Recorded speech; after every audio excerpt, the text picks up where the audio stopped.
Hi, Kathy. Thank you for all the blue hearts. It makes my heart so happy when I see a row of blue hearts like that.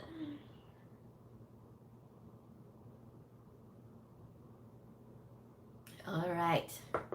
It is finally Friday. Oh, wow. Hi, Misty. Thank you for all the blue hearts, too. Hi, Christina. Thank you all for joining me on this Friday night. This has been a very awesome week. This has been monumental for me because I took and passed my CCS exam this week. Very excited and very happy about that. It's nice to see the certificates. I have both of them in my office, the CCSP and the CCS. And I still have my CCA on display, even though it's not with the other two, because of course I don't carry the CCA anymore, but I still have it in my office for prosperity, memories. This is where I came from. This is where I am. You know. Yeah. So that's what I've been doing this week. But I got a really good comment yesterday from somebody that watched the show last night, and they were asking about how do you know when you're ready to take the exam, when you're ready and you should schedule it, how do you know? I mean, of course, I've always given you guys my recommendation of when you should schedule it, but what is that feeling like? How do you know? Like, when is it that you say, okay, it's time to take this. It's time to just bite the bullet and go, Hi, Juliet. Thank you for joining me. Thank you, Misty, so much. All right, so, and I started on time today. I'm very happy about that. Christina, that is a feeling that I'm going through right now. Well, then this episode is just in time for you then. How do you know? How do you know? And if you're looking for that certain feeling, what to do when you don't have it. We're going to talk about that. So let's go ahead and get started. If you're brand new to my channel, welcome. I am Blue. I'm a medical coder. Tonight I am talking about how do you know that you're ready to take the medical coding certification exam, whether you are sitting with a credential from AHIMA or the American Health Information Management Association, or AAPC, the American Academy of Professional Coders. How do you know? What is there a feeling that you get? Is there something that is going to say, yes, I am ready to take this? Maybe you've gone through a fast-paced medical coding program and you're just like, I'm just trying to absorb all of this information and I don't even know. I can't even keep track of what I know because it's so much, right? How do you know? We'll talk about that today. So let's get into it. Okay. Christina says, how much more preparation should you do? All right. So the thing with knowing when you're ready, right, is number one, you have to know that you're not going to have that 100% certain feeling. You will never have that. If you are looking for that, you will never get it. And for some, it has prevented them from even taking the certification exam at all because they were looking for that feeling. They wanted to have that feeling, that certain feeling that they were ready. Okay. The thing is, you're never going to have that. You're always going to have that feeling of what if something can happen? But you have to learn how to balance that feeling of needing to have that certainty versus, okay, I'm just going to take a leap of faith and have faith in myself, have faith in my abilities, and just do it. So that you have to be able to balance on your own. It's an individual thing. Some people know that they need to do this and others don't. So that is where I'm here to help you on that part, because if you wait always for that feeling, you're never going to make a move. The thing that makes us and propels us to move forward sometimes is fear.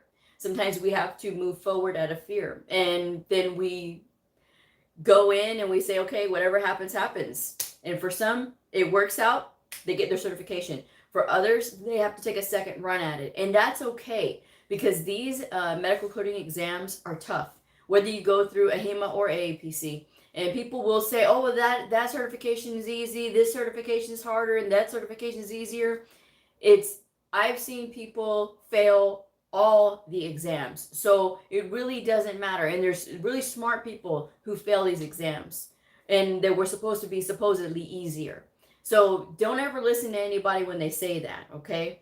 There's different benefits of different exams, obviously, if, you know, as far as like where you're going to be coding and where you're going to be starting out at, and the options that you have. Obviously, if you have a credential that covers both inpatient and outpatient, you have more opportunities to apply at more places, okay? CCA and CCS being those two. If you are having a credential that's with the outpatient side, that's okay, because outpatient, there's plenty of places that you can apply anyway with just the outpatient credentials. That is totally fine. But as a general rule of thumb, this is what I always say. At the end of your program, if you are in a fast-paced medical coding program, which when I say fast-paced, it is anything that is less than 9 months. Anything less than 9 months, okay? That's fast. Actually, 8 and less is fast. I always say the general rule of thumb is to schedule your exam, but take it no later than 90 days after you get done out of your program. The longer you wait, the more you're going to forget things. And you have to be able to remember all the things that you were taught. And the longer you wait and you say, well, you know, I'm just going to wait and see, and I'm going to just do this other thing first, and I'm going to take another 6 months to study. And by the time you know it, 6 months goes by. Well, I'll do it another 3 months, and I'm really going to buckle down now. And now you're starting to forget. So really look at the time.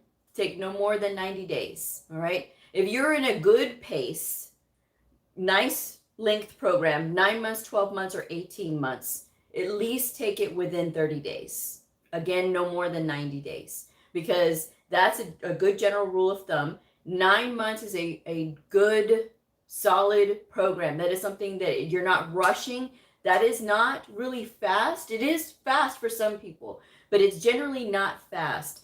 Fast is 8 months and less. That's fast. There's some programs out there that are 16 weeks, and they expect people to learn medical coding in 16 weeks. You can't possibly be prepared in 16 weeks to become a medical coder, even if you do have a medical background. Trust me, I have been in the medical field since 2008. I took 8 months from the time I got my CCSP, which was back in March, to take my CCS. I got it 8 months later. So that should tell you that preparation time for me. I've been a medical coder since 2008. And this is something that you have to take seriously when you're going through these programs. And trying to go through these fast-paced medical coding programs and hurry up and take the exam and hurry up and pass it so you can get out in the real world. If you don't know what you're doing, you're going to be in trouble when you get in the real world. Because passing a certification exam and being real world ready are two different things. But getting to that exam part is the question. So again, when you get done with your program, look at the calendar and go no more than 90 days after that. So that way you have a goal in mind. When you have that goal in mind, okay, I'm going to take it within this 90 days. Then that takes the burden off of you to have that feeling of being ready. Oh, I'm going to take it. I'm ready now. If you know you have that goal date, then your own personal feeling gets put to the side, because now you have a goal in mind. And let's go ahead and meet this goal. It doesn't matter if I'm ready or not. We've got this goal date here. So when you have that goal date, trust me, it takes a lot of that pressure off of like having to make that decision.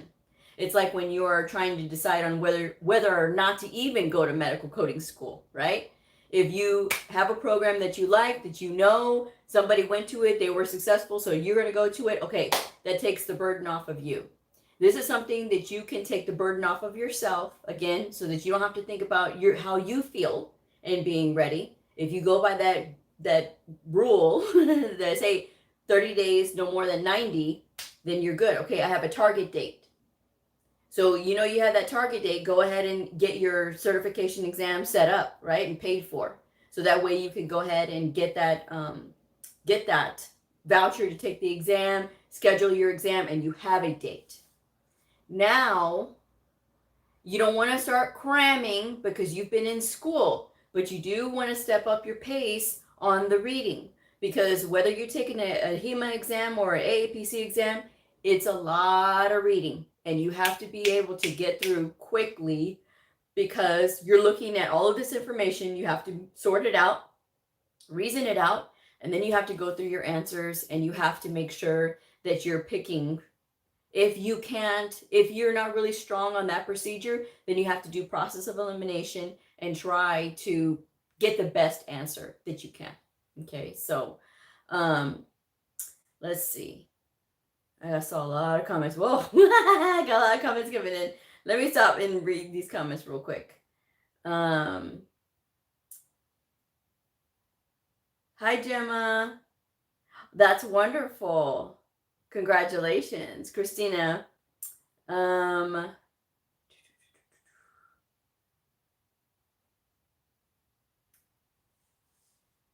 Zena.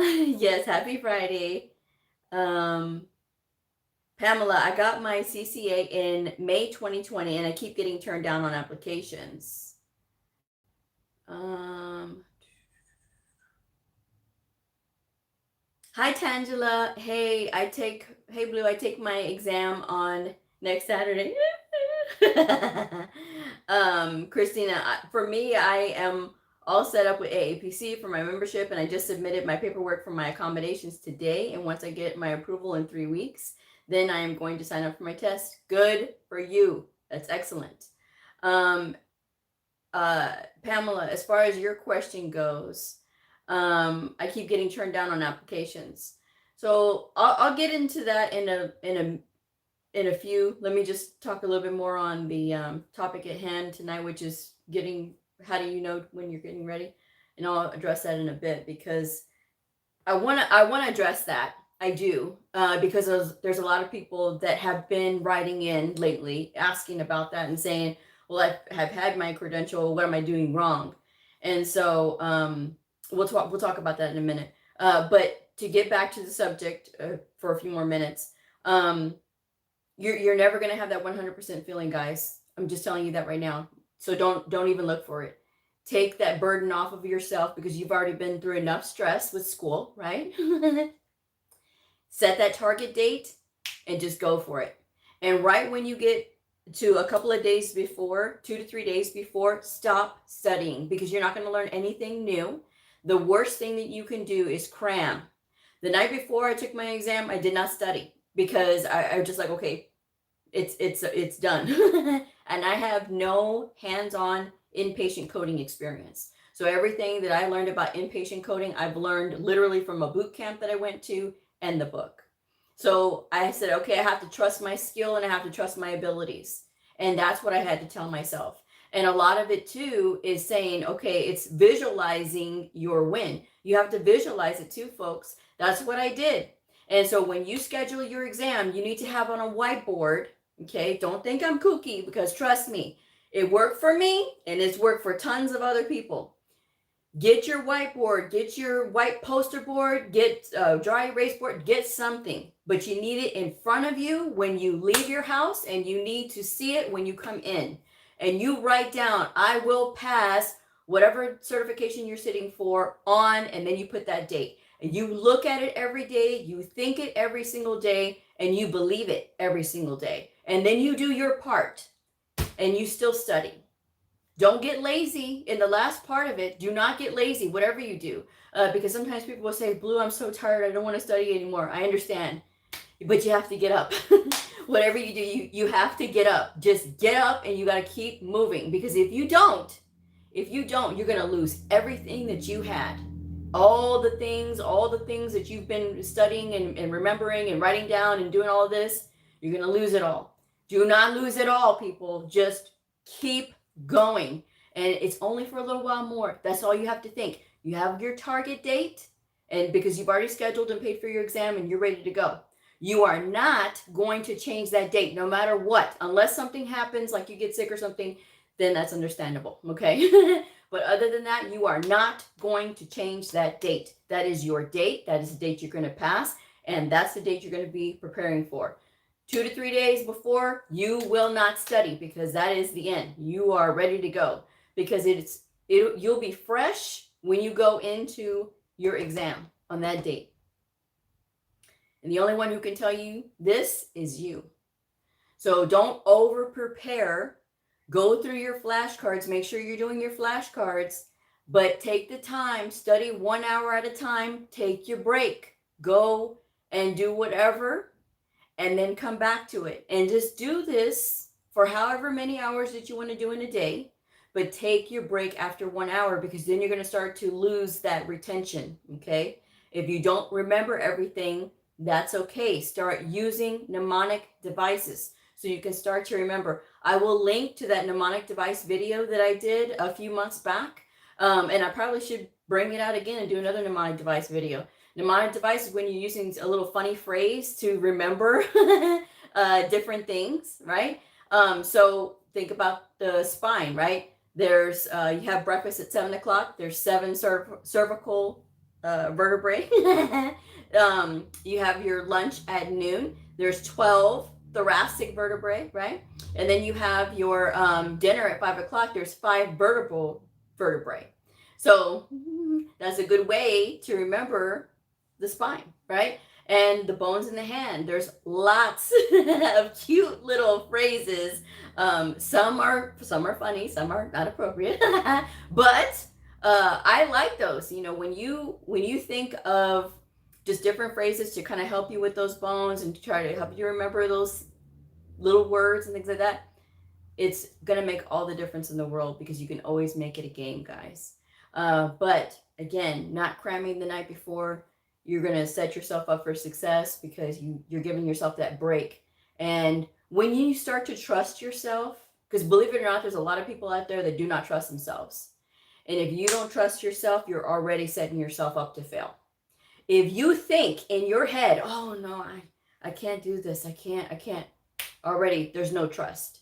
So if you can't trust yourself, then how can you expect anybody else to trust you? And by that, I mean an employer.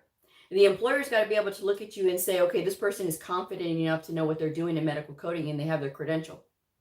If you don't have confidence in yourself, how can you expect anybody else to have confidence in you? It's your skill. It's going to develop over time. You're not going to know it all overnight. It took me 4 years to get confident. 4 years to get confident. 6 years to finally realize this is a passion. Having my aha moment after 6 years in the field.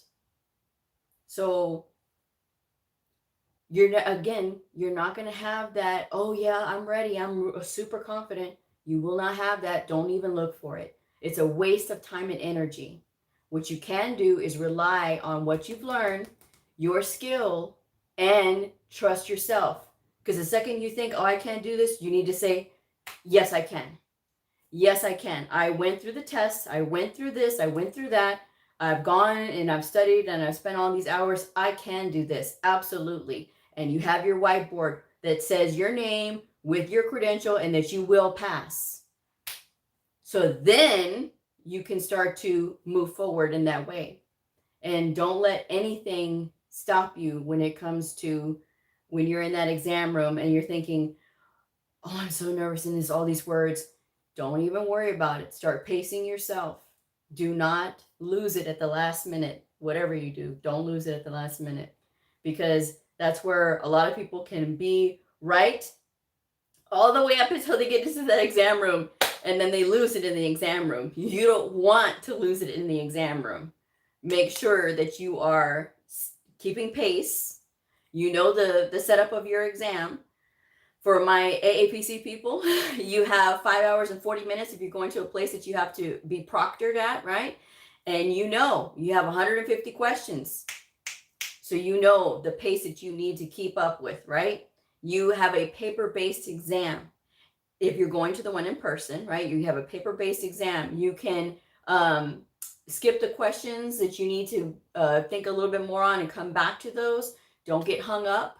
For my AHEMA people, you know that those exams, you know the domains and how they're broken down. You know that a lot of them are in 2 parts, okay? You know that this is the amount of time that you have, so this is what you have to do. You got to break up this test in half, or however many halves that you think that you have, and you have to break down the time that way.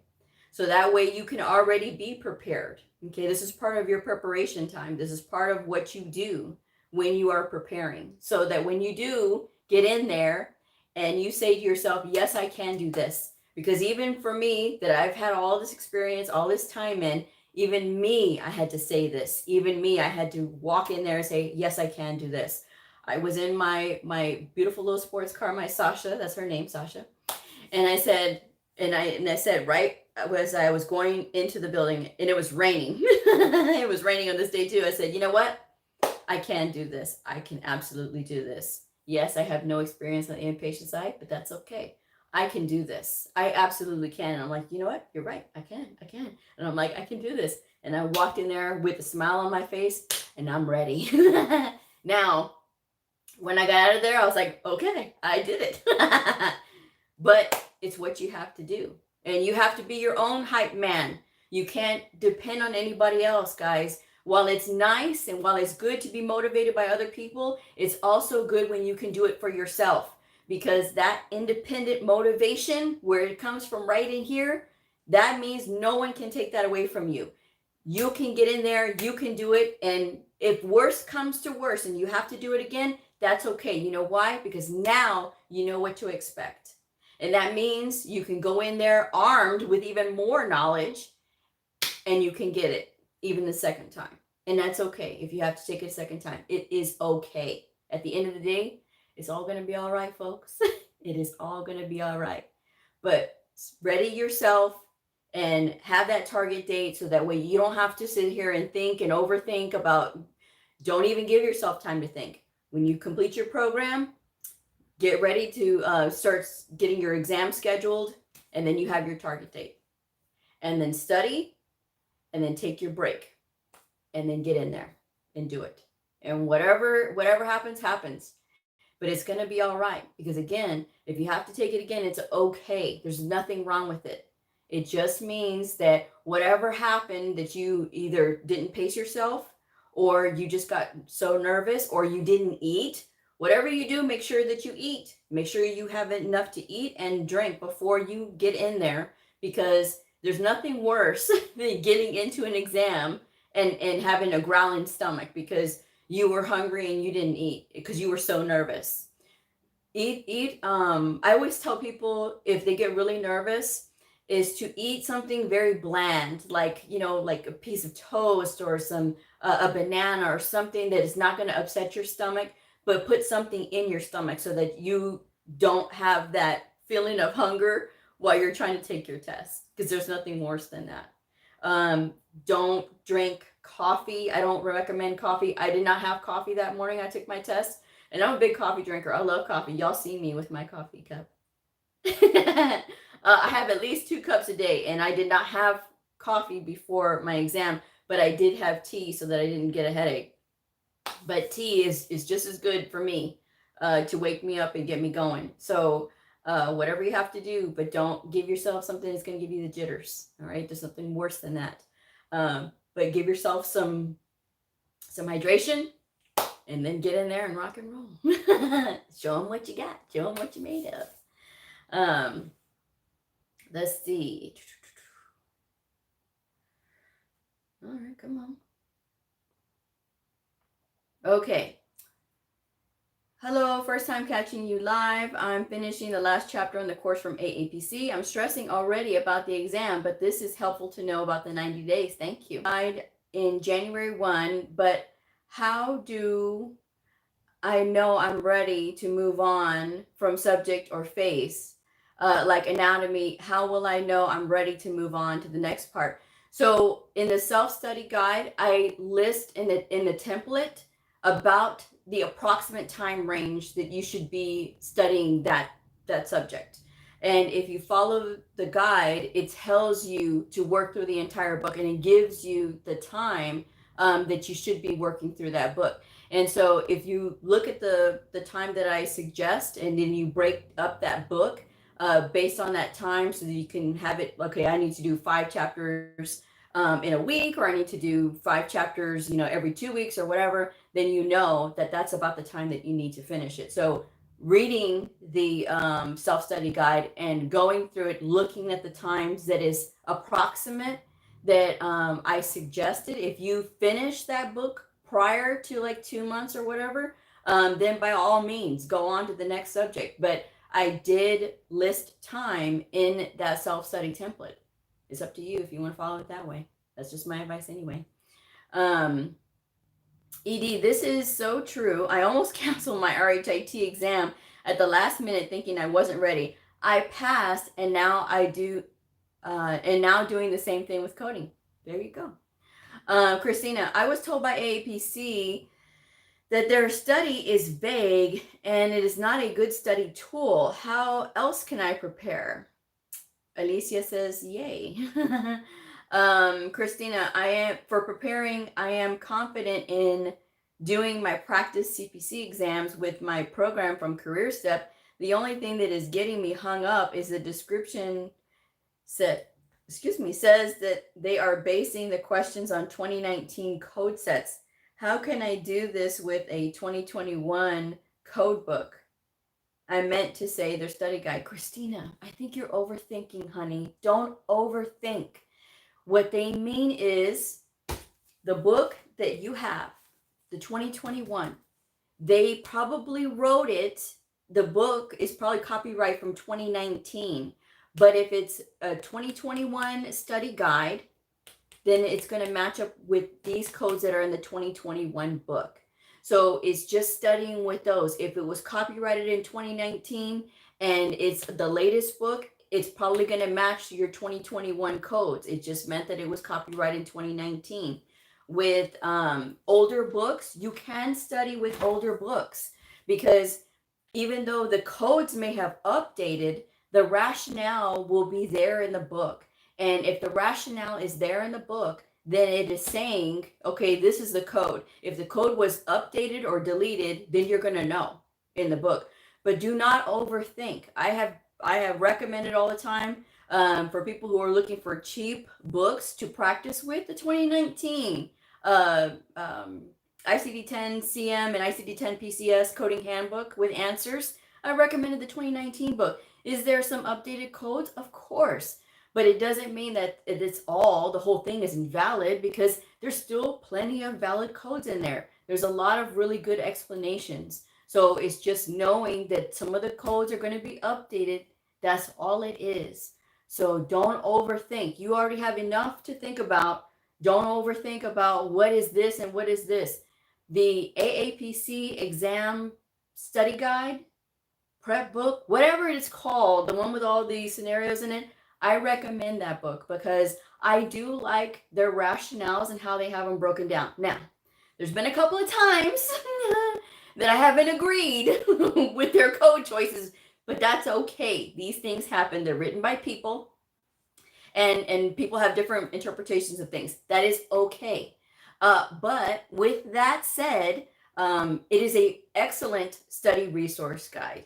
My recommendation personally for you, Christina, is that you start making sure that you work on your reading speed. I don't know how fast you read, but just make sure that you work on your reading speed. Work on looking at those diagnoses or the procedures that you have on the answers, and look and see that you can spot the differences right away, that you can start to do your process of elimination quickly. If you have to practice that, that's okay. But when you look at those answers that you have available to you, trust me, I've seen those practice exams, and I've seen how they try to trick people. And I said, really? That's the best you got? When I'm looking at this book, like, really? Because sometimes the difference between the two is by one number, one letter, or it's adding a modifier or something. So that's why knowing those things, it will help you so that you can spot those right away. You know what to eliminate, and then you know what you have to work with. That's going to take a lot of time. That's going to be able to give back to you so that you can devote it to other things.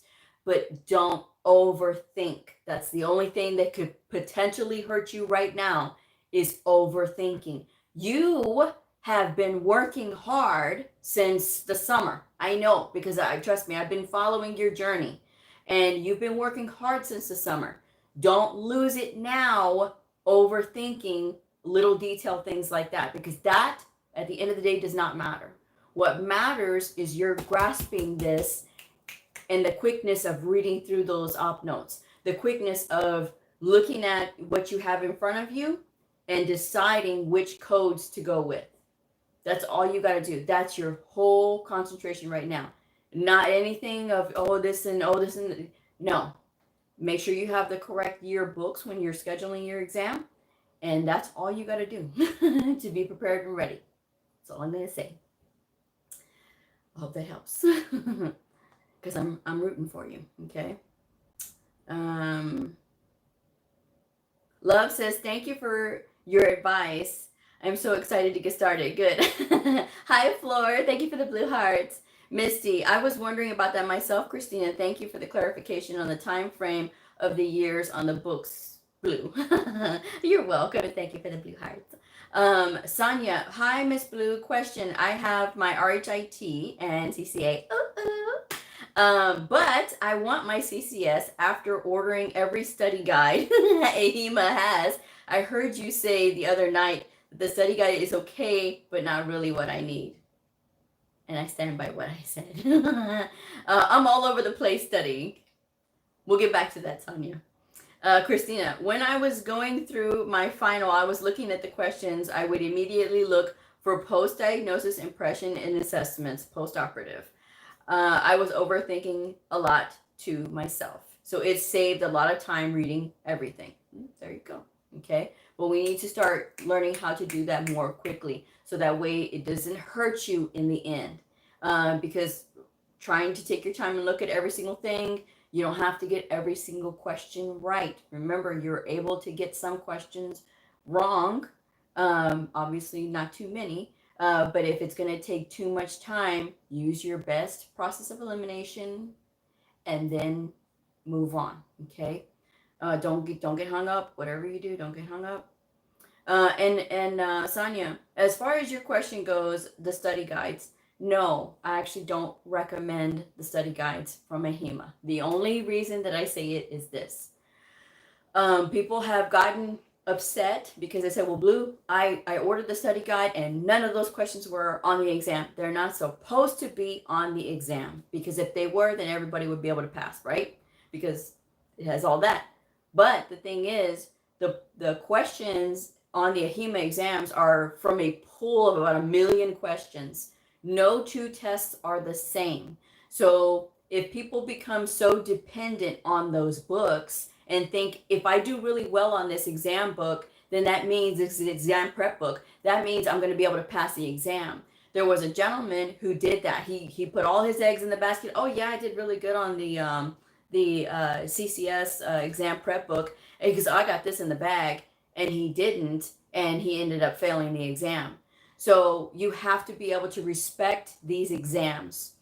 When they tell you what the domains are, go through those domains and highlight anything that you don't feel confident on. When I took the CCS exam, I knew that the most formidable opponent for me on this exam was going to be the inpatient coding. Because why? I am not an experienced inpatient coder as far as like being actually hands-on real world inpatient. I've only learned from the boot camp. I've only learned from what I've been studying from the books themselves.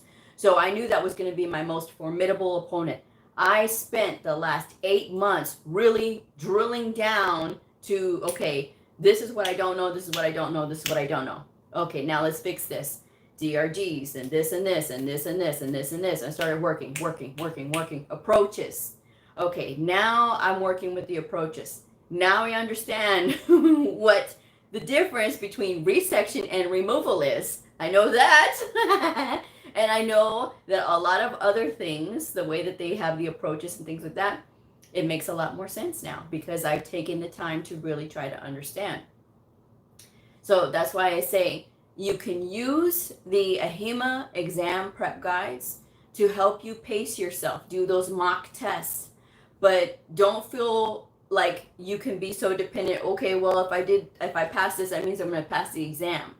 Again, you never know what questions you're going to be asked on this exam, because everybody's test is going to be different.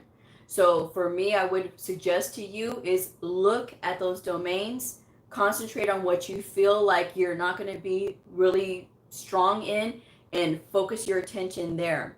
Use the practice exams to do your mock setup and work from there. That's just my advice anyway, because that's what I would do. That's what I did, you know. I made sure that I did that. And then sometimes those questions in the AHEMA book, because I have that one too for the CCS. But when I was taking the CCSP, I did not get the one from AHEMA. I got the one from Medical Coding Pro, which I like theirs, okay? I have a couple of their books from Medical Coding Pro. But the CCSP, and I believe they have one for the CCS as well. They have one for all the credentials, I believe. But I like the way that they have their setup, and it's the same way, right? The same kind of test type of setup, and I liked it. I liked being able to use that book and being flexible there, you know. So that would be what I would recommend. And depending upon where you've had most of your experience, you know, that's another thing too you can look at. Christina says, reading speed has been a part of my disability, but I'm doing my best to improve. That's all you can do. That's really all you can do. But like I said, try not to get hung up, whatever you do. So let me go back to Pamela's question, because I think I got everybody. Yes, I did. All right. So Pamela, she says, where did it go? Hello. I got my CCA in 2020 and I keep getting turned down on applications. I always say the first thing when people tell me that is, I wonder what your resume looks like. And I wonder what your resume looks like because if you do not have a good resume, that's your first problem. And I'm going to be very honest with you, and I'm very blunt, and you know that. And I do that because I care, okay? I care. If your resume is not showing your skills, when you look at these job listings and they're asking, candidate must be proficient in medical terminology, anatomy, and pathophysiology. If you do not have this on your resume, you're not getting called. Candidate must know ICD-10 CM, CPT, and HCPCS Level 2. If you do not have this on your resume and all you have on there is diagnosis coding, procedure coding, and that's it, next, you're not getting a call because you're not being specific enough. You have to remember that a lot of times these resumes go through a scanner, and that scanner is going to be looking for those keywords that are in that job listing. If a lot of those words that are in your resume do not match to that job listing, you're not getting the call, okay? So that's the first part. If your cover letter looks like everybody else's, you're a hard worker, you're a team player, you get to work on time, congratulations, everybody does. So that is going to count you out as well. The cover letter is supposed to be the hook. That's supposed to be the thing that draws the people in and says, okay, we're going to give this person a chance. Why do you want this job? And write it out in 2 to 3 paragraphs, and that's it. Okay, it needs to be straightforward, simple, to the point, but it still needs to be able to draw somebody in. It does not need to be a regurgitation of your resume. Because if it's a regurgitation of your resume, you're not going to get very far either. Okay, so the thing with this also on your resume is, well, I've never worked in medical before. I've only worked at Dollar General. Okay, so then you need to list all of your transferable skills that could potentially be in that medical coding job listing, right?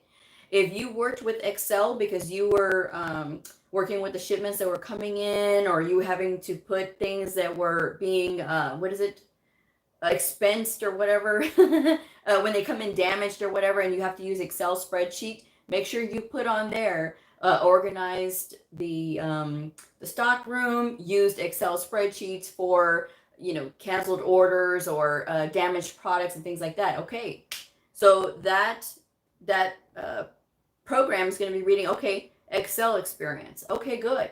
Okay, now that's one point. So you were able to de-escalate customers who came in irate. You were able to get them to calm down. You have those what is it, negotiation techniques, right? Something like that. So, or de-escalation techniques, rather. That's another point on your transferable skill, right? A soft skill on your resume. Oh, must be able to work with varying personalities. There you go. That's another way of getting yourself in.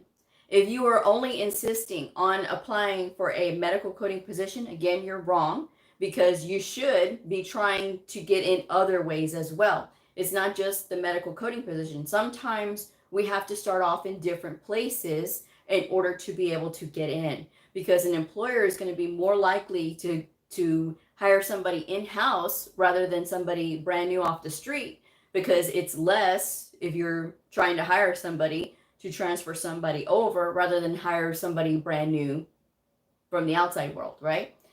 So when you are doing that, you can get in. You can apply with medical records. You can apply with medical billing. You can apply for prior authorizations. You can apply for those types of positions, so that way you can get your foot in the door. With prior authorizations, risk adjustment coding, medical billing, this is not going to get you hands-on with the coding, but it is going to get you exposure to the coding. Well, the risk adjustment will give you hands-on with the coding, but that's just the diagnosis part, okay?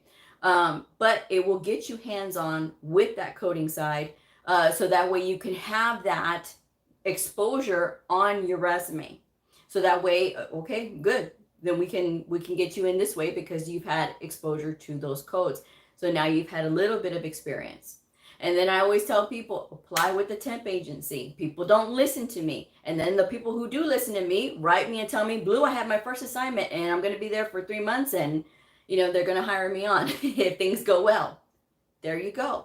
So take a chance on applying with the temp agencies, because even if you have a temp assignment for a couple of days, maybe a few days, that's still experience that you're going to be able to add to your resume that you didn't have before. You're going to be trained in a electronic medical record and an encoder software, most likely. Sometimes they will say, okay, you're helping us with the backlog, so you're going to be using your book. That's okay too, because now you still have clinical experience, right? Working with the clinics, right? As far as their coding side goes. So there's always possibilities when you apply with the temp agency, because trust me, you're trying to get a job, the temp agency wants you employed. Why? Because if you're employed, that means they get money. So they're motivated to get you working too. So that's the best alternative to be able to apply. Get on board with the temp agency. You can Google for temp agencies for medical personnel in your area, and you'll see those temp agencies that are for medical personnel. There's some in every major city. So I don't know where you are, but if you do that, that is a good place that you can get that foothold to try to get into the industry. Because again, sometimes people will get those blinders on and say, okay, I only want to apply for medical coding positions because I went to school for that. I understand, but for some places, they are going to say, okay, well, you don't talk like a coder, you don't act like a coder, we're not going to train you. Now, if you start talking like a coder, acting like a coder, thinking like a coder, that's okay. This is somebody who's already been in because they had a temp assignment. They've been working for this temp agency, but that's okay. They've had quite a few assignments, so they can be trained. And you never know who's watching, because even when you start in a temp assignment and you're only going to be there for a few days, the lasting effect that you can have on that facility is you have a good work ethic. You come in with a good attitude and you're trying to learn. You do your own research. Hey, that lady Pamela, when she was here with us, that temp lady, oh yeah, she did really good. Let's see if we can get her back over here. There you go. Versus not getting a job, not getting hired, and feeling discouraged and defeated. So I had my first job with the temp agency, my first 2 jobs, and that's what led me to my position here. So I would advocate for the temp agency many times over. But a lot of times people will tell me, well, no, I don't want that because I want a permanent job. I know, I was the same way. But sometimes you have to go backwards in order to go forwards. And I got a pay raise After I left my first job assignment, I got a pay raise with that second assignment. And then when I got my permanent position here, I got a pay raise again. And this was in less than 1 year's time. So it's up to you. Sometimes you have to think outside the box and you have to go a different approach. So don't be so stubborn that you will only accept medical coding positions. If you can get in with prioritizations, medical billing, risk adjustment coding, medical records, one of those, that's going to start getting you, okay, we're getting around where we want to be, okay? But I will recommend not applying for like a secretary or for a scheduler. Now, somebody got smart with me the other day. They were, well, Blue, I got my start with scheduling, and I've been doing a coding ever since. Okay, but that's not a typical outcome, okay? Because usually with scheduling, it's a dead end. There is no coding. There is no relationship there to coding. You are calling patients on the phone and they are hollering at you because of this or that. So no, that is typically not a good place to start. And then on the other side, if you start off as a secretary, if they like you as a secretary, you're not going anywhere, because it is difficult when you start having like the front desk positions to get really good people who have a good attitude in these offices sometimes that the patients like. If the patients like you, oh yeah, you're definitely not going anywhere. So that's why I say, if you want to start off in medical coding, go at a place that is going to give you some kind of experience, give you some kind of a foothold. But if you go the other way and you go to scheduling, you go the secretary route, it's entirely up to you. But that's whatever you're going to make on that side, however you do. But for me, I would tell y'all the things that I would tell myself if I was, in 2008 again. I would say the same thing. Go with the temp agency. Sonia, yes, ma'am. Thank you. I code inpatient and not much outpatient. So studying that hard. I have been using my books from school. Okay, good. How do you spell it? Spell what, Floor? How do I spell what? Did I say something? I'm trying to think now what I said.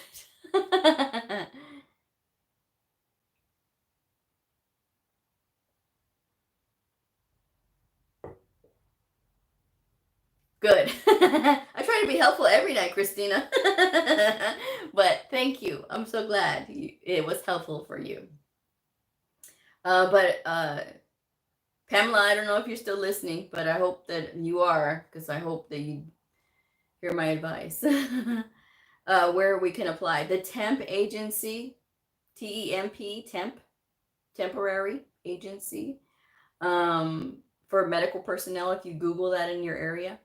Kung Fu Ken, hi Blue. I just wanted to double check that the CPC exam doesn't have any prerequisites like an associate's degree. In my research, the answer is no. Nope, it does not. We can actually go over that right now. But it does not require you to have an associate's. Mm-mm.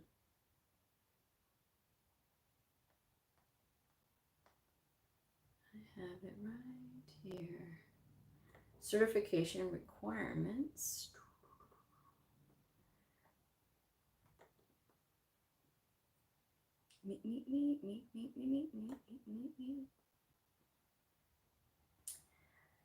Medical coding certification requirements for the CPC. We recommend having an associate's degree, not required, okay? Pay the exam fee at the time of application submission, of course, that would be a requirement. Maintain a current membership with AAPC. New members must submit membership payment with the examination application. Renewing members must have a current membership at the time of submission and when exam results are released. A CPC designation must have at least 2 years of medical coding experience. If you have not submitted at least 2 years of on-the-job experience, a CPCA designation will be awarded. So they're saying that you will not get a CPC right out of the gate. You will get, if you do not have experience, right? If you do not have prior experience that they would consider medical coding experience.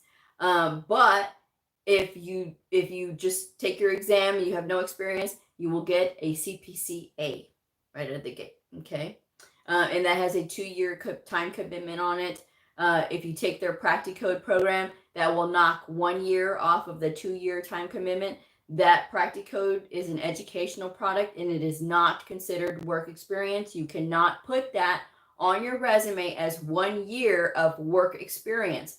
Work experience requires you to have 2 things, accuracy standard and a productivity standard. Okay. If you cannot answer those questions, it is a lie. So again, sometimes employers are willing to take education in lieu of experience, but if you let them know I completed Practicode, they know what Practicode is.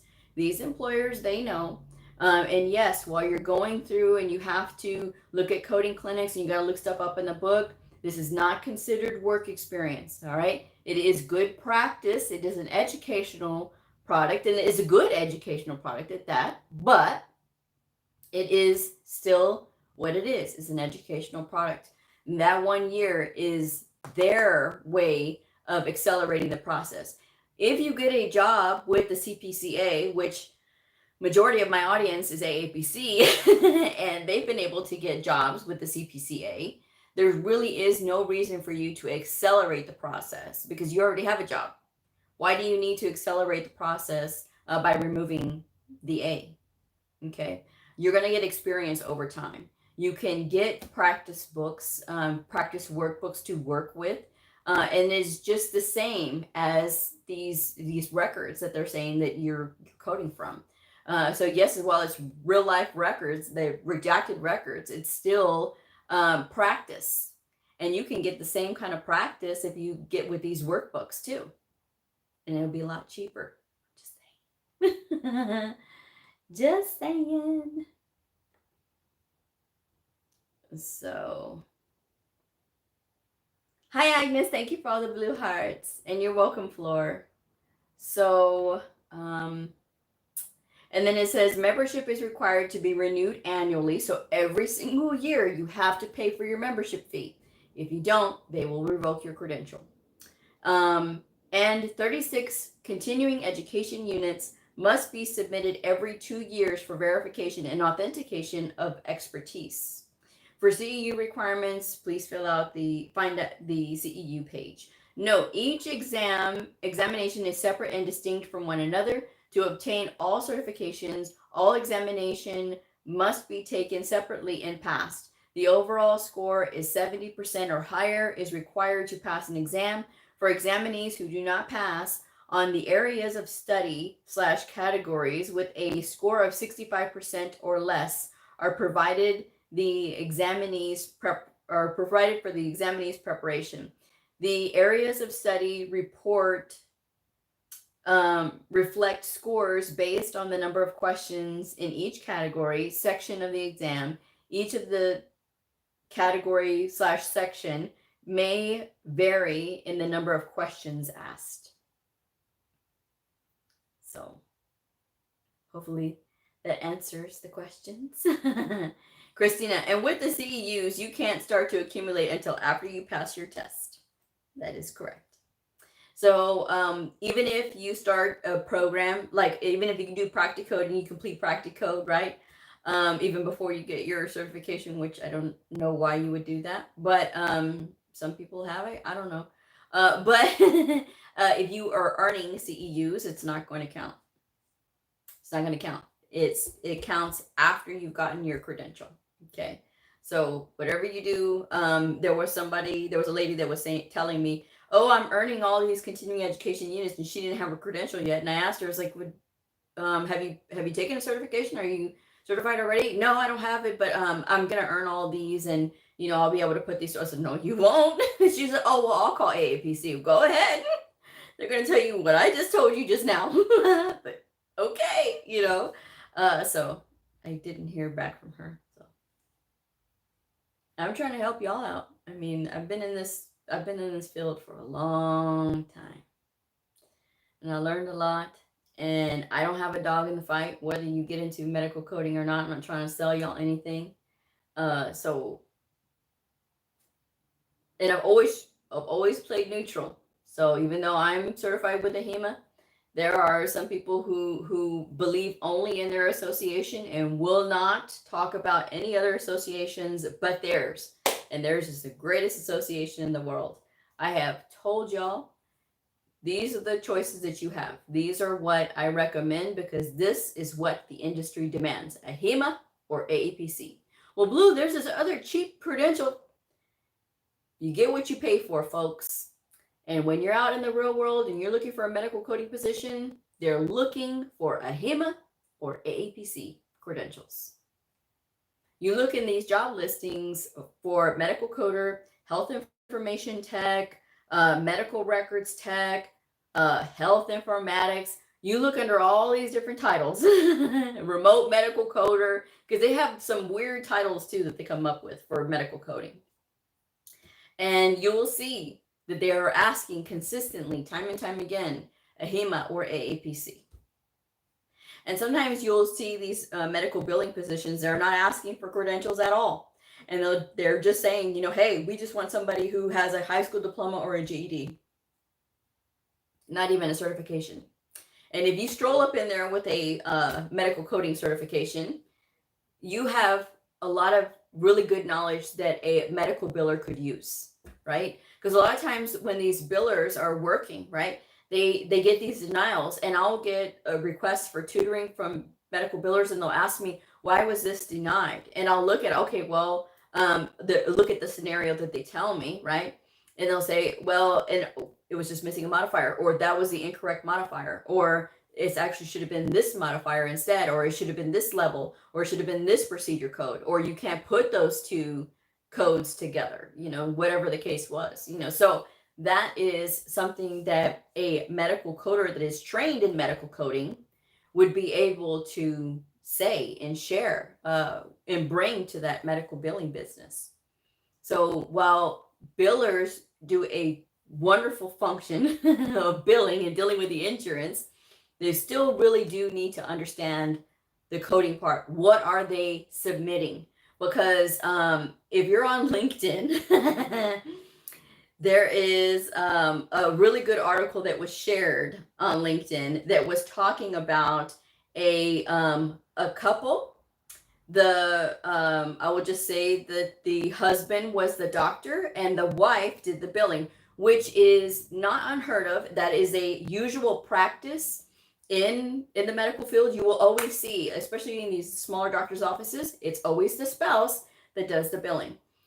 Well, the husband ended up getting a fine from Medicare, right? Medicare or Medicaid, one of them, right? He ended up getting a fine. The wife ended up going to prison because of fraudulent billing practices. And do you think that she was a trained medical coder? Probably not. A lot of times the spouses do not want to take a medical coding course. Why? I have no idea, because that is, I want to sneeze. That is the best thing that you can do for your doctor spouse is know what they're supposed to report, because you can't just say, well, I didn't know. Okay, you didn't know, but that's not an excuse. It's not a defense. If you work in a capacity as a coder, if you're doing medical billing and coding, you will follow the standards of ethical coding that AHIMA sets forth. So, and in it says we stand by correct coding. And it doesn't matter if you are certified or not, or who you're certified through. You will follow those standards. We will only submit things that are true and honest to what is in the documentation. So you imagine that they find the doctor, but they sent the spouse to prison for like 3 years. Isn't that horrible? But a lot of times, again, they don't want to take a course. Knowing medical coding would have saved her. That would have saved her. But so no one is above the law when it comes to this. And medical coders, that's why we have to be careful. Same thing with billers. You have to know. I'm just saying. Agnes, will you be able to do a tutorial on 3M coding, moving from learning to code using the book to 3M is so confusing. So I did a demo on the encoder, but as far as like going into a whole presentation, I'm not able to do that because it's 3M. And so I was able to show like, you know, that, but I can't. I would not be able to do that. So I will link to that video, and it was just a demo. But a lot of times it is knowing how to select in the tree. If you're not confident enough in what you're getting out of 3M, then I would recommend having your book handy so that way you can look up codes. But the more you practice with the encoder, the easier it will get. It's not going to be something that's always going to be so confusing, okay? Because you'll start to recognize as you go through those decision trees, what kind of code is trying to lead you to. And if the code does not make sense, then you know to defer to your book. Because if you go the wrong way, right, there's a clotting disorder, right? There is one that is related to you taking something, and then there is one that is actually the body is doing it, right? The body does not want to clot, right? So there's two different codes for that. There's one that is an R code, and there's one that's a symptoms code, and then there's one that is a D code, right? That's in the blood disorders and stuff like that. That's in that section of the ICD-10-CM book. So then you'll be able to spot, okay, if it was for abnormal labs, then and that was the case, right? Then you would know, okay, I'm looking for that R code. I'm not looking for this D code. This D code is a definitive diagnosis that says that the body is doing that. So you know if you get that, that's the wrong one. Same thing with DeQuervins. DeQuervins will give you, they have DeQuervin syndrome, which will give you an E code, right? Which is an endocrine disorder. That's that one. And then there's also DeQuervins that is the musculoskeletal system, right? And so that's a condition there, right? So if you're not paying attention, you can get the wrong code because it'll pop up either an E code or it'll pop up a an M code. So you have to make sure that once you start knowing the breakdown of the different disease categories, like where they start with, then you'll start to recognize, okay, that's the correct code, yes. But if you can't think of how to say it, or if you're going through the decision tree and you feel like you're still getting the wrong answer, then just go back to the book. But the encoder does take time to get used to. But once you get used to it, it'll get easier. It's just going to take time. Just like how the book was not easy in the beginning, the encoder will give you a challenge in the beginning, but then after a while, it'll be like nothing. But don't get dependent on the encoder. I'm just going to say that. When you get dependent on the encoder and you lose your speed in the book, that's a bad thing. It's a very, very bad thing. You want to make sure that you still have your wherewithal when it comes to the book, that you are familiar and you can get through the book, okay? Because sometimes the encoder will lead you to a very generic code when the book will give you a more specific code. It all depends on how you enter it, you know. So I hope that helps. But have you seen that video that I did about the encoder demonstration? Let me put it in the description box so in case any of you want it. Let's see.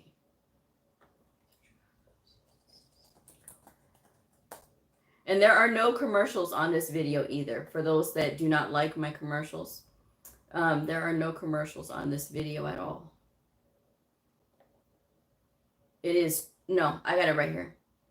I got, and it's only 12 minutes, but I think it was good, you know. People seem to like it. There's the link right there. Hi, Blue. Which would you recommend to practice for the certification exam? I just finished my classes. What certification exam are you sitting for? You're welcome, Agnes.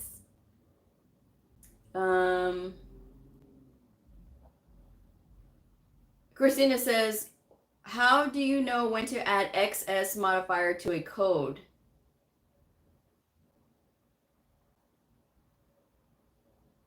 You're welcome, Misty. XS is a separate structure, right? And were you there? You may not have been there. So, and that's actually, it's funny because that's actually on my list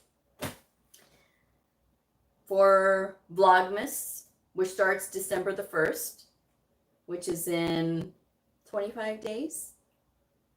How ironic, right? 25 days till Vlogmas. That's going to be 25 days. It's going to be dedicated to modifiers. Which AHIMA exam? My whole month of Vlogmas for December is going to be all about modifiers, and XS is going to be one of them. So I will be doing short videos for 25 days. The madness will begin. For 25 days, I will be talking about modifiers. And I will be breaking down the most popular and giving examples of when to use them and what they're for. And then I'm going to do, I've already got it broken down, and there's going to be a show about combinations of modifiers when you use multiple modifiers, right? So I'll be doing a show on that, but it's going to be 25 days. July and December are my two craziest months when it comes to videos and YouTube. So you get 25 days straight of videos, little videos about modifiers. And then of course, my 5-night-a-week show. So, you know, we'll see. But yes, that is what is going to be in store for Vlogmas. And I hope you guys tune into it, because when I do shows like that, when I do shows about like coding, actual coding stuff, people ask for them and then they don't watch. And that's the thing that drives me nuts, because you guys ask for it, you beg for it, you want it, and then you don't watch it. And so a lot of time and preparation goes into these presentations. And I don't know if it's maybe because y'all don't like that I don't do all this fancy edited stuff. But if you look back on my videos, I don't do editing. I don't do fancy, screen shares and all that stuff like that. I don't do that. Now, should I do that? Probably, but I haven't done it. Okay, and so I don't know if that's because y'all don't like that or whatever. But I've been myself. I've done my shows, for the last couple of years, and I've managed to build this channel from a nothing burger to almost 15,000 subscribers, all on my own, with no fluffiness, no this and that and editing and all this other good. No, I managed to do that, and it's not been really that long that it's gone from that to that. So, and people can like or dislike. I don't care. Because the ones that matter are the ones that are going to hear the message. And the ones that don't like it, well, I mean, you can always make your own channel. Just saying. Misty says, yes, I'm so excited, as I don't have a clue as to what modifiers is right now. Yes, I have a long way to go. Aw. Christine says, I will definitely watch. Okay, Ray. AHIMA does not have the CPC exam. That is AAPC. And I do not recommend the second one that you have, because no one asks for it. But if you are looking at the CPC exam, that is going to be the one that I would recommend that you get their study guide, because I do recommend their study guide. The study guide is very good. It's got the exam, like the breakdown and everything, and it has like all the scenarios, and it's got the rationale to those scenarios. So that would be what I would recommend, because it's a really good study resource. But I do not recommend the second one that you mentioned. Christina, these will definitely help as another study tool to prep for my exam next month. So there you go. Good. But yes, that will be what I will be doing for Vlogmas, is modifiers. So I hope y'all like it, because I try to put a lot of thought into what I do for Vlogmas and what I do for Christmas in July. And I always try to, bring really good content to you guys. And so that is always the goal anyway.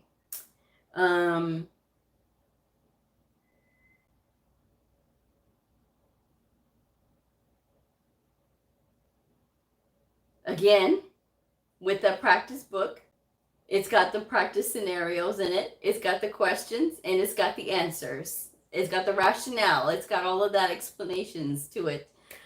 So it's got a lot of the outpatient stuff in it that I do recommend. And I even recommend that study guide for people who are taking the AHIMA exam and who have not felt as confident in the outpatient coding.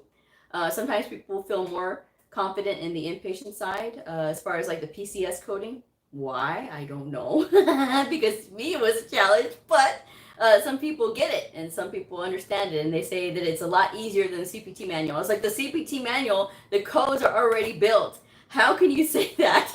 They go, Blue, I'm so confused. Well, I mean, to me, that AAPC study guide is the perfect book for studying outpatient, because it's all like bulked up into one, and it's got your rationale and explanations and everything there. So,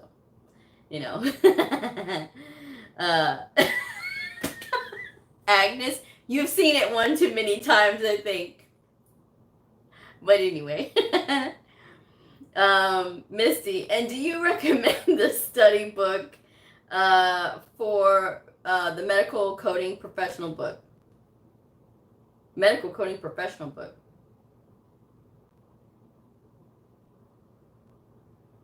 I don't think I heard of that one.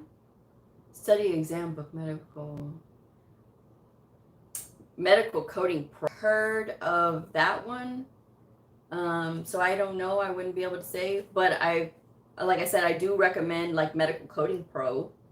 But I don't know, Medical Coding Professional book. I've never heard of that one.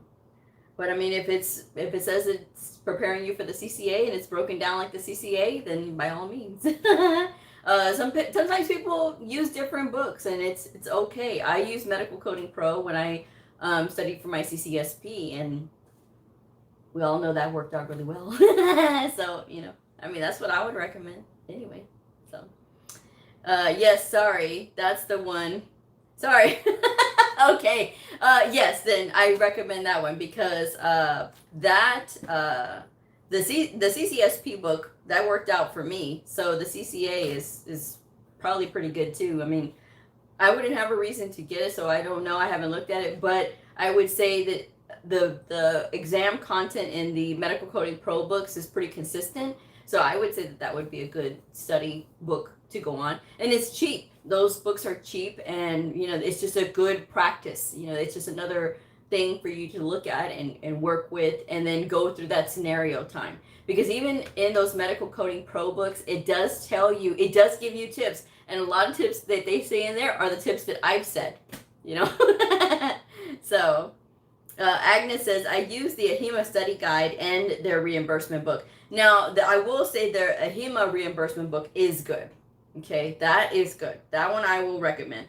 But the study guide, the study guide is a study guide is a study guide, But a lot of times people have gotten so dependent on those study guides and based their confidence level on, doing really well on that study guide, or they did worse they memorized that study guide thinking that that was what all they needed to know about the exam. And then when they get into the exam room and they see that it's nothing like that, and then they panic, you know. So that is something that you have to think about when you are working with these books. You know, these exam study guides, they're just meant to prep you. They're not meant to be, this is what's exactly on the exam, you know. And so many people, you know, they don't, they think that, you know. And so it's just like, maybe like the person who disliked this video, maybe they thought that too. I don't know, you know, but I don't want you guys to think that. I want you guys to be prepared when you'll go in and take these exams, that it could be anything. Pay attention to those domains, and that will prepare you. What advice will you give to someone who is a slow reader and takes time to comprehend questions writing the exam? Honey, you have to get faster. This is not something that you can take your time at. You're taking that CPC exam. That CPC exam, if you're going to the testing where you have to be proctored, that is 5 hours and 40 minutes to take a 150 question exam, right? So is it 150 questions? Yeah, it's 150 questions. So you have to be able to get through with a certain amount of expediency. They say that it's like 2 minutes per question, which that's the average, 2 minutes per question, give or take a few seconds, if you're going either way, okay? This is about 2 minutes per question. Obviously, you're not going to spend 2 minutes on each and every question. So there's going to be some questions that you're going to answer in 10 seconds. Some, it's going to be 15 seconds. So all this time that you have adding up can go onto these other questions that you need a little bit longer to read, because there's going to be a lot of reading. So when you go and you're reading through these scenarios that are a little bit longer, it's going to take you a little bit more time. But you have to learn that there's going to be words that are going to pop out at you, like where laparoscopic, or it was open, an open procedure, or something like that. So you're going to look for those key words. You can't spend a lot of time looking and trying to reason out and trying to get the most perfect score, because it is about expediency and time. You can't sit there and try to really overthink about all the questions. This is why I tell y'all, and I'm going to keep harping on y'all, and I don't care if y'all get mad. Read your coding guidelines once per week. You don't have to read it all in one sitting, but you do have to make a strong effort to read the entire coding guidelines, the ICD-10-CM coding guidelines for official coding and reporting. Read those once per week. The byproduct of reading those coding guidelines, this is a good thing. You're going to know your guidelines forwards and backwards, but you're going to get faster at reading. Subconsciously, you are going to become faster at reading. And so that is what this is. I am a slow reader myself. I have always been taught to read each and every single word. But when I became a medical coder, that changed, because it's about production and speed and getting through and looking at what I need to look at and really taking the time where I need to take the time. And then on ones that I know I can get through really quickly, I don't need to read each and every single word. Okay, there's going to be shorter questions, there's going to be longer questions. So on the shorter questions, and you get through those, that's what you're going to do. You're going to go through those really quickly. So that's going to be able to help you build that time up. But reading those coding guidelines is going to make you more proficient, right? Because you're going to be able to look at this and say, okay, well, I know this coding guideline, and yeah, I know I have to code it this way. Well, you've been reading this whole time. And if you do this for however long you're in your program, you read those coding guidelines once per week, now you've gotten so much faster than when you started, because you did this one simple action of doing this consistently every week rather, that you were reading the coding guidelines once per week. And you can break it up. You can read a few pages at a time, and then the next day read another few pages, and the next read another few pages. Your brain is going to get used to seeing this. Your brain is going to get used to this process, and then it's going to get a lot easier for you to read through those op notes, read through your whatever you got to read through. But it's only designed to help you. A lot of times people don't want to do that. They want to take that easy way out. And then they find themselves struggling when they're taking a coding exam. It is reading. It's reading and comprehending, guys. I've had people write in and tell me, well, Blue, I don't like to read. Is that necessary in medical coding? Is that necessary as a question? That's all we do is read. That's all we do is read.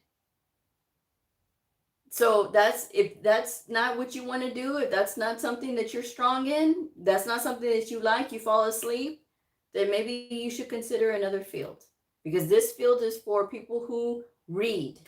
And that's what we do. You may not like it, but it's what we do.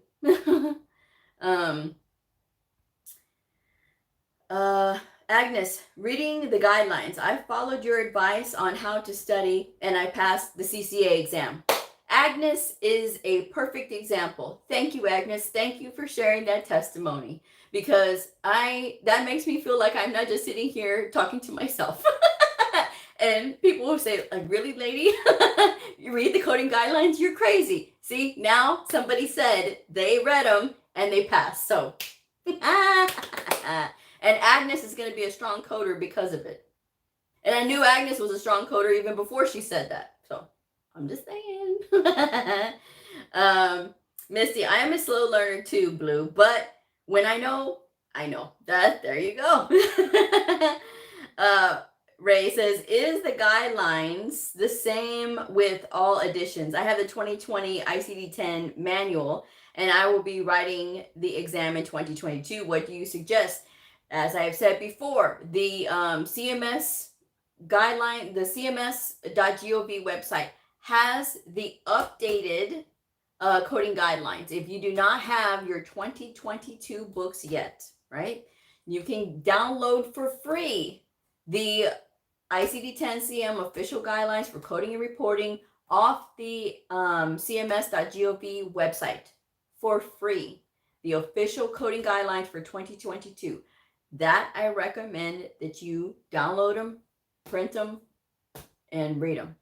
If you don't have your book yet, if you don't have your 2022 books yet, I do recommend that you do that, because you can read the latest coding guidelines. You can have a 2020 book and be studying with that. But just know that if you are studying with a 2021 prep book or something, that those codes may not match because the codes have been updated sometimes. So you'll know, right? But for the most part, you should read the most current guidelines, which is available for free on the CMS website. Agnes says, recalling what you read and remembering where you read it. There you go. Andrade, yes, thank you so much. I did that, skipped the coding guidelines and got in trouble, and now I'm reading them slowly. There you go. There you go. So guys, I'm not making this stuff up. This is the simple stuff that a lot of people will not tell you. They won't tell you this because it's not the popular thing to say. It's not the thing that's going to draw people in and get them encouraged. I'm telling you guys what's supposed to get you encouraged, because when you know those coding guidelines, no one can mess with you.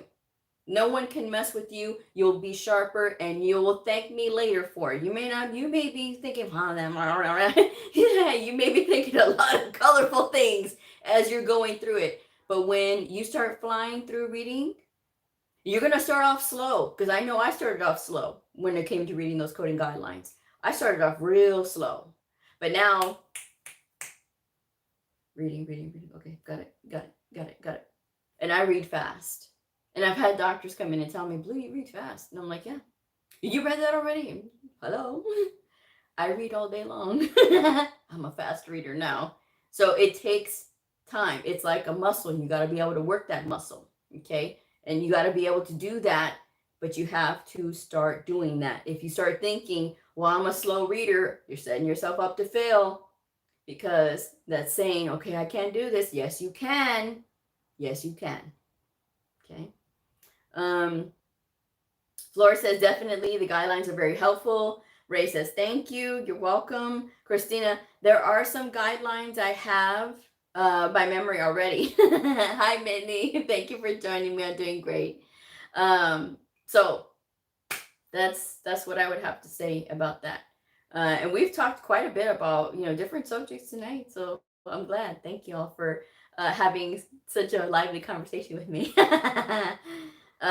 Misty says, if I'm going to sit for the CCA exam in April of 2022, will AHIMA allow me to enter the exam using 2021 books, or will I need the 2022 editions? So with AHIMA, you can use the 2021 editions all the way into April of 2022. If you are, and that's for AHIMA. Now with AAPC says that you can use the previous year books in January, because that's when they load their new exams, right? AHIMA does not load their new exams until May 1st, right? Because you have until 2022, April of 2022, to be able to use your 2021 editions. And if you're with AAPC, you can use the 2021s into 2022. But keep in mind, if there is a code update and your book does not match those codes, you may be thrown for a little bit. But they say it is on you if you want to do that, okay? They will allow you to use a previous year in, however, whatever. But they AAPC loads theirs January 1. AHIMA does not start theirs until May 1st. Okay, so you have until April of 2022 to use the 2021 editions. And when you sign up for your exam, it will tell you will need this year book, right? It will tell you what year editions that you need. And then you will know which ones that you need. And make sure that you look carefully at that page that says what year editions you need. Oh, my mug, it's the Chicago mug. I got this the last time when I was at the AHIMA conference in Chicago at Hard Rock. It was so good. That I had a cheeseburger or something like that, but I got this mug, so I've been using it ever since.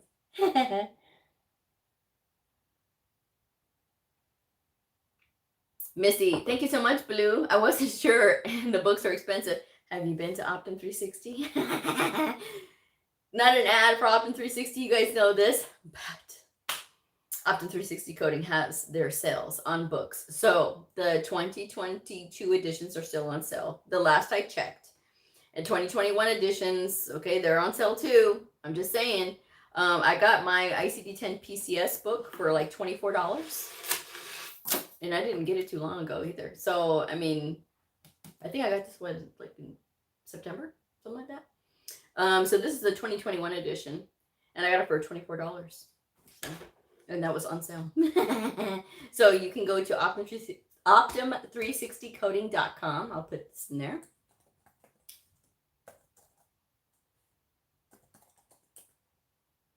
So if you are interested, you can check it out. You can go to Best Deals, okay? And then you can have your fun. Now, I can't go there right now because I would want to spend money. But I'm going to be good. I'm just saying. Liliana. I love that. I love that name. It's so pretty. How much notation is allowed in your books for AHIMA? And Agnes says, at Misty, yes, Optum 360. I got it for 50% off. You see? Optum 360 is the best book. It is. I love them. The only one that absolutely, because you have your choice on those, right? But the one you absolutely have to have, whether you're sitting for AHIMA or AAPC, is the CPT Professional Edition. Obviously, whatever your edition that you need, but it has to be by the AMA, or the American Medical Association. So it's the CPT Professional Edition. Both AHIMA and AAPC require this book, and whatever year edition you're taking, okay? But it has to be the one by the AMA, okay? Just so you all know. Everybody's the same on that one. As far as the notation in the books for AHIMA, AHIMA says that you can write very little, like just for basic coding functions during the day or whatever. But you cannot have excessive writing. You cannot be writing coding clinics. Do not write coding clinics in there. Do not have excessive writing, because then you don't want to be accused of cheating, okay? I recommend not writing in your book. Oh, Blue, what about my notes? Okay, when you are in your exam, your book has all the answers. These books are written by doctors, professors, people with tons of education. It has the answers. It doesn't need you adding anything to it. I don't even recommend highlighting, because when you get into that exam room and you've got all this writing that has nothing to do with your exam, there's nothing worse than looking at a cluttered page, because it has all these notes in it. Now, if there's like a little check mark or a little note here or there, you know what I mean, like something to jog your memory, that's okay. But excessive writing, no. Coding clinics, no. All this other stuff and all these definitions and all this good stuff, no. The book has the answers. You just have to learn how to use your book, okay? Whatever you do, just practice on using your book and trust the book. The book has the answers, all right? So that's just my advice anyway. I just mean tiny jog your memory notes. I'm not a massive note taker. I just want to make sure, because some people are like, well, you know, I have a ton of notes. How do I transfer my notes from my books? So I just want to make sure that I'm very clear when I say that whatever you do, don't do excessive writing. They're okay with some writing, little tiny jog your memory notes, but they do not want excessive writing. Okay. Missy says, I'll take all and any advice. Thank you, Blue. You're welcome. Christina, I love my Optum 360 book. It is so easy to navigate. Yes. Agnes, I would not put notes on my book for your exam, because you will not have time to read your notes. And that is very true. It is about the quickness. It is about the quickness. Misty, okay, thank you so very much. Liliana, there's just so much tiny little things to remember for certain codes that it throws me off. That's overthinking, right? Because yes, there is a lot of things. There's a lot of detail to it. But when you think about it, if you know in the guidelines where to find those things, you don't have to burden yourself with trying to remember all of it, right? Because you'll know where to find it in the book. So this is why I recommend, even when you're studying, to open your book and just flip the pages and look at the pages. You don't have to read everything. But if you get yourself acquainted with these books, you'll know where and how to access this information quickly. In the Optum 360, in the CPT manual, there are appendixes back here, okay? There are appendixes for the modifiers, and there's a lot of other things back here that can help you, okay? And when you're in your coding exam and you're looking at all of these things and you're trying to hurry up and find this reference and find this and find that, it's helpful to know in the book where things are. Now, I had tabbed my book for you guys as a part of a demonstration that I did for y'all a few months back. And I took all the tabs off. I mean, I literally don't like to have anything on my books at all. But I did that for y'all because I wanted y'all to be able to see how I tab my books. Because some people will tab their books up here at the top and then on the sides. And I have a distinct way of doing it where you can see it and it cascades it, right?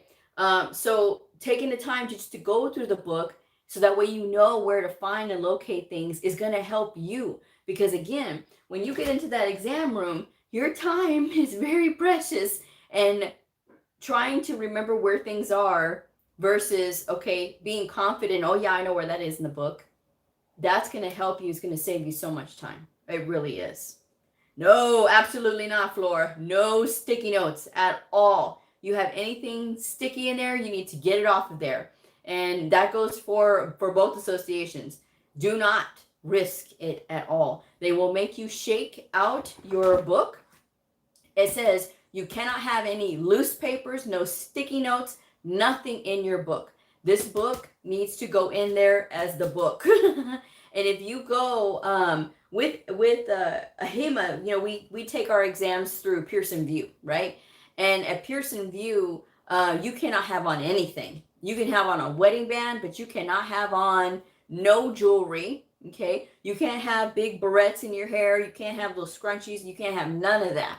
Okay, you've got to be completely like it's just you. No belts, no watches, no phones, no nothing, no nothing. You've got to go in there just yourself and your books, you know. And so that you got to make sure that you got nothing loose in your book at all. And you got to make sure you shake them out because they're going to look at these books. Okay, they're going to look and inspect them and make sure that you don't have anything in there that's loose. Okay, so don't even get started with those sticky notes in your books, because I would be so paranoid about leaving a sticky note in there, them seeing it, and all of a sudden, you know, no, don't even think about putting a sticky note in your book. Okay, if you're gonna go take your exam. Let's see. Ray, I just downloaded the 2022 ICD-10 CM coding guide. Good. Liliana, I'm also brand new to the book, so I might take advantage of the free one from my school just to mark it up and get new ones for Black Friday. I don't like the AHIMA book at all. You talk about the diagnosis book. Have you been to Optum 360? Have you checked out their books? I'm just saying. Agnes, they will check your book and they will pull it out. Yes.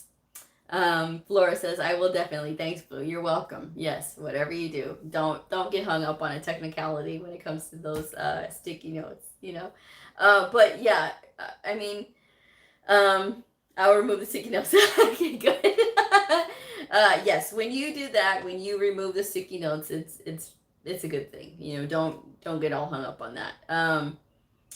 Sarah, I haven't gotten the new CPT or ICD-10 CM. So you're waiting for your 2022s. But yeah, keep them clean, guys. That's what I recommend. I really do recommend that. Was that for Optum? Yes.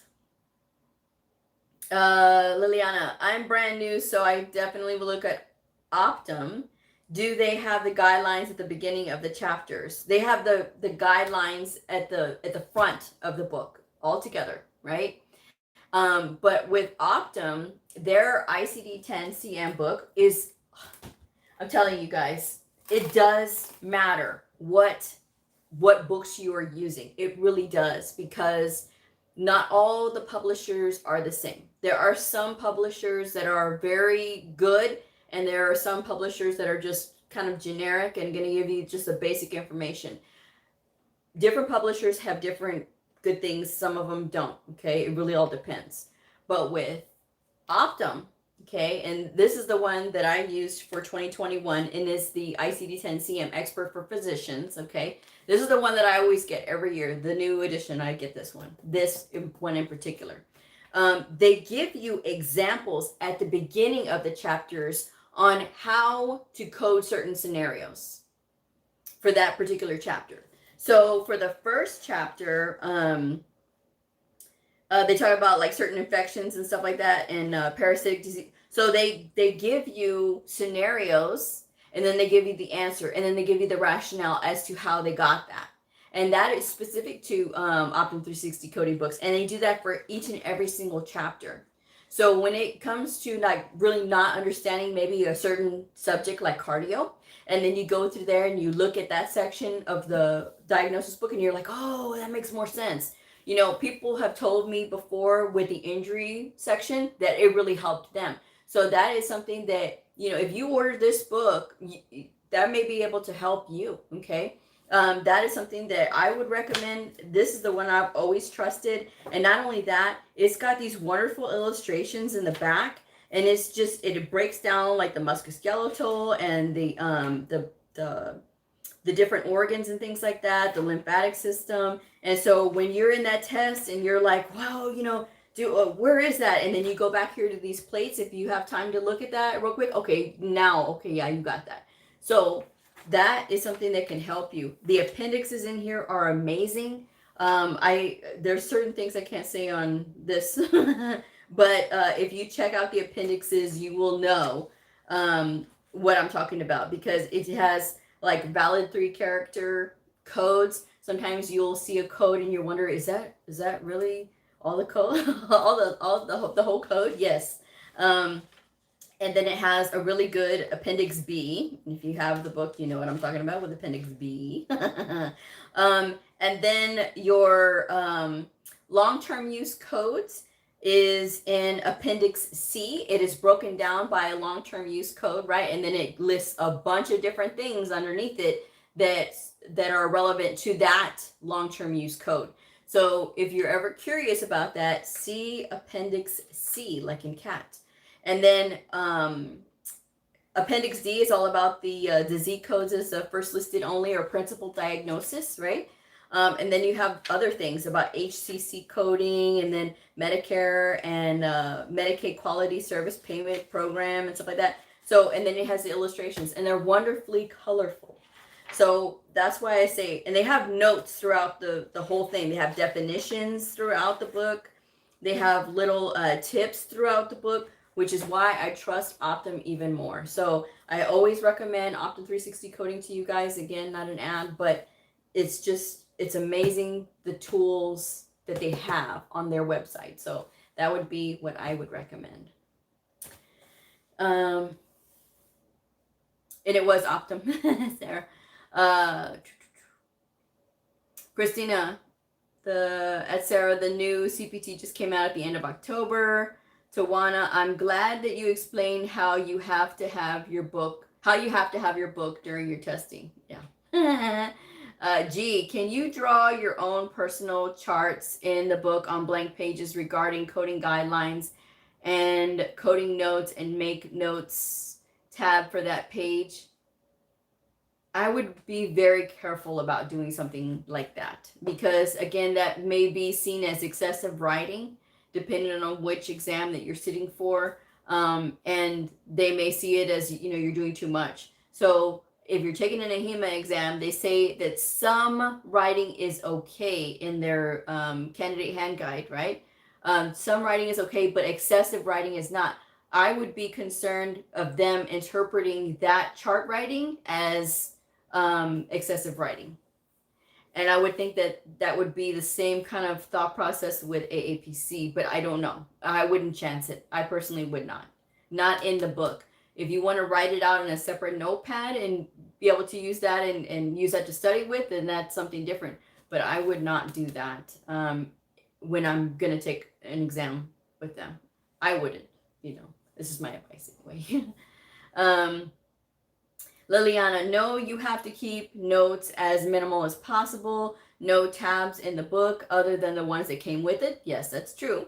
Sarah, do you need HCPCS for testing? Depending on what exam that you're taking. If you're taking the CCSP exam, you do need the HCPCS book, okay? And I believe with the CPC, you need the HCPCS book as well. Am I right? Let me see. Does anybody know? I know somebody can answer that question. Christina, so do you need the HCPCS manual? Yes or no? Anybody answer? Yes, you do. Okay, so yeah, you do need it for the CPC, and you need it for the CCSP. Yes. So if you're sitting with AAPC, you do need the HCPCS manual. If you're sitting for the CCSP with the HEMA, you do need it. Okay. You're welcome, Sarah. But yeah, so yeah. The HCPCS and ICD-10 CM of your choice. So that would be what you would need for the CCSP. You need your diagnosis book, you need your CPT manual, and you need your HCPCS manual. G says, I made extra tabs for my Optum book. Is that okay? No. You're taking AAPC. So AAPC folks, I need y'all all hands on deck. Anybody taking the AAPC CPC exam, can y'all have tabs on like Optum books? Are y'all able to do that? I'm certified with a HEMA G. That's why I'm asking my audience who knows about that. For a HEMA, we do not. I mean, if the books came with tabs, then yes, you can use those tabs. But any homemade tabs, you cannot. With AAPC, I don't know. I know y'all like to have y'all's tabbing system down, but I will say this: the more that you practice with your books, the less that you will need tabs. Tabs will actually get in your way. I actually do not recommend tabbing your books at all, because they say, oh, it'll make you faster to get through the book. But when you start to look at books that have been used by people who have lots of tabs and you've been practicing with it a lot, it's going to get ratty. I did it 3 years ago with AAPC. Okay. I made extra tabs for my Optum book. And then it says the only tabs are the ones that have come with your CPT book. Is that for, now that's not for AAPC. AAPC, I know they have their, come on somebody. Can y'all have tabs on the books? I know they had that whole tabbing system. Yes, so you can tab your books with AAPC. Okay, is that what you're saying, Tawana? Because to me, again, I would not recommend tabbing. Even if you're with AAPC, I would not recommend tabbing, because it's going to get in your way. And if you've been practicing, you don't need them, because you're going to be so familiar with your book. You know, the tabbing comes into play because people have not been using their books, right? If you're being real gentle with it, right, and you're not practicing as much as you should, that's why you're going to be so dependent on them. Okay. What about note pages with AAPC? Again, I don't think that you can have excessive writing either. So, you know, I don't know where you are, G, or what you're trying to do as far as like your program goes and anything like that. But you don't have to write in your books. You don't have to add anything to your books. The books already has the answers. What you have to do is know how to use the book and get through the book. Because all of your notes and anything that you write, any highlights and things like that, it doesn't necessarily mean that it's going to help you during your exam. Okay? Because when you're in that exam, time is of the essence. You don't know what is on that test. So the worst thing that you can do is open up your book and see all this writing and all these highlights and all this tabs and everything, all this excitement on this book, rather than a clean book where you can just reference like you need to be able to get through this exam efficiently.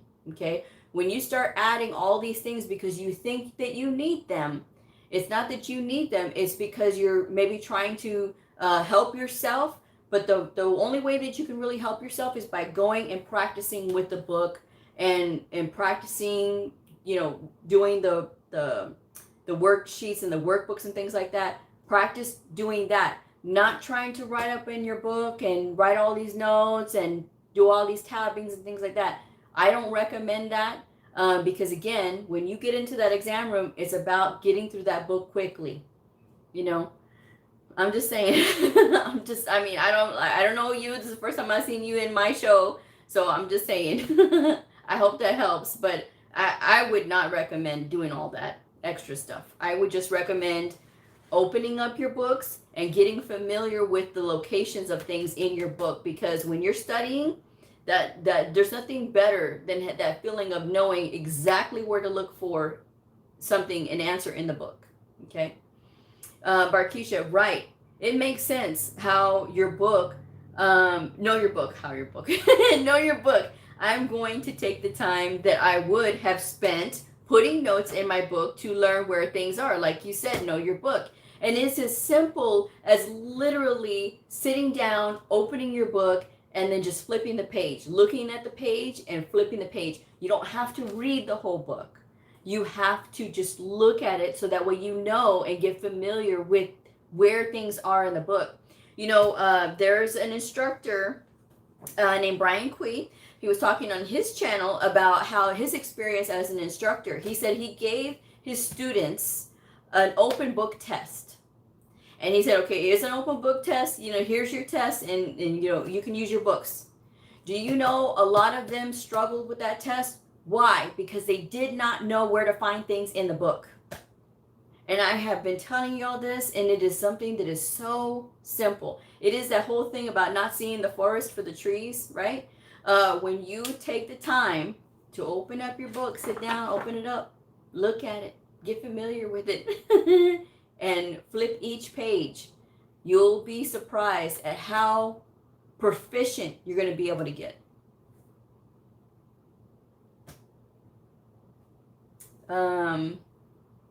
Liliana, do you know of some good places or ways to practice with your books?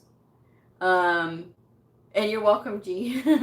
Tawana, yes, I was a medical billing and coding school for a short period of time, but starting next year, I'm going to go back during my time in class.